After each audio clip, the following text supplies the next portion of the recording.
Hello students, this is a question given on the screen. ये एक बच्चे ने पूछा था, इमरान ने। तो कह रहा है कि to lamps, one rated 100 what and the other rated 220 volt at 220 volt, and the other 200 watt at 220 volt are connected first in series and then in parallel to the electric mains supply of 220 volt. Find the current in each case. आपको दोनों case में net current निकालना है, ठीक है।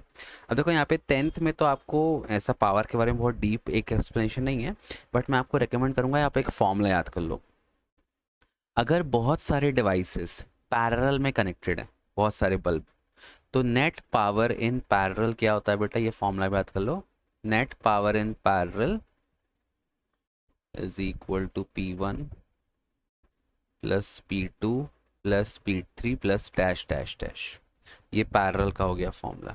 और अगर बहुत सारे डिवाइसेस सीरीज में कनेक्टेड हैं, सो नेट पावर इन सीरीज होता है 1/P1 plus 1/P2 plus 1/P3 dash dash dash. मतलब कहने का जो रेजिस्टेंस का फॉर्मूला सीरीज के लिए था, वो पावर का फॉर्मूला होता है पैरेलल में, और जो नेट रेजिस्टेंस का फॉर्मूला पैरेलल के लिए था, वो पावर का फॉर्मूला होता है सीरीज में। तो अगर आपको ये तो फॉर्मूला याद है ना, तो आप पावर के कोई भी क्वेश्चन बहुत इजीली और बहुत जल्दी कर सकते हो। इसका डेरिवेशन क्लास 12th में, but you can use the formula in class and there is no such problem. आपका आंसर सेम आएगा, ठीक। अब देखो यहाँ पे कह रहा है पहले इनको सीरीज में जोड़ा, तो अपन लेते हैं case a. When they are connected in series, तो क्या आएगा नेट रेजिस्टेंस? पहला है 100 वॉट, दूसरा है 200 वॉट। तो सीरीज में क्या फॉर्मूला है? 1/P1 plus 1/P2। अगर आप ध्यान करो तो जब अपन पैरेलल में रेजिस्टेंस को जोड़ते थे और केवल दो रेजिस्टेंस होते थे, तो पावर क्या फॉर्मूला क्या हो जाता था? R1 R2/R1 plus R2। तो इसको मैं कन्वर्ट कर सकता हूँ, लिख सकता हूँ net power in series is equal to P1 into P2/P1 plus P2, है ना। इसका मैं एलसीएम लूंगा, सॉल्व करूंगा, रेसिप्रोकल करूंगा, तो यही चीज़ मेरे को मिलेगी। तो इससे इजी हो जाएगा, जल्दी हो जाएगा। P1 कितना दिया है बेटा? पहले का पावर 100 वॉट और दूसरे का पावर 200 वॉट। तो 100 इंटू 200/100 प्लस 200 300। 2 0 कैंसिल, ये आ गया 200/3। So net power in series आ गया 200/3 वॉट। अब आपको क्या निकालना है? करंट। अब लगा दो आप, पावर का फॉर्मूला क्या होता है? Power is equal to V into i, simple formula. Net power कितना आ गया? 200/3। V कितना दिया है?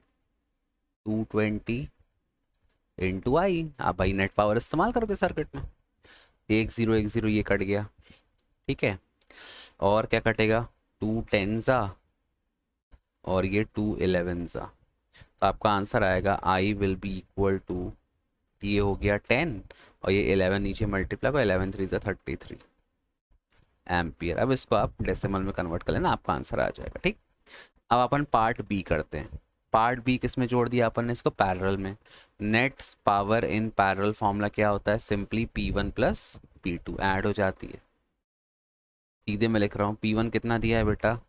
पहला पावर दिया है 100 वॉट, दूसरा 200, तो 100 प्लस 200 नेट पावर कितना हो जाएगा? सॉरी यार, मैं बहुत दिनों बाद पढ़ा रहा हूँ, पता। 300 वॉट। अब लगा दो, करंट आपको निकालना है, P is equal to V I. फिर से आप लगा दो, पावर दिया है 300, V दिया है 220 इंटू आई। अब 1 0 कट गया, 2 से काटोगे तो ये आ जाएगा 15 और ये आ जाएगा 11। तो आपका आंसर आ गया 15/11, ठीक है। 15/11 डिवाइड कर दो, आपका आंसर आ गया। So simple, so simple. So please memorise this formula. तो अगर ये आपको बन जाएगा तो बहुत आसान होगा, ठीक है। Thank you for watching, bye bye, keep loving, keep supporting, and thank you Imran for asking the question.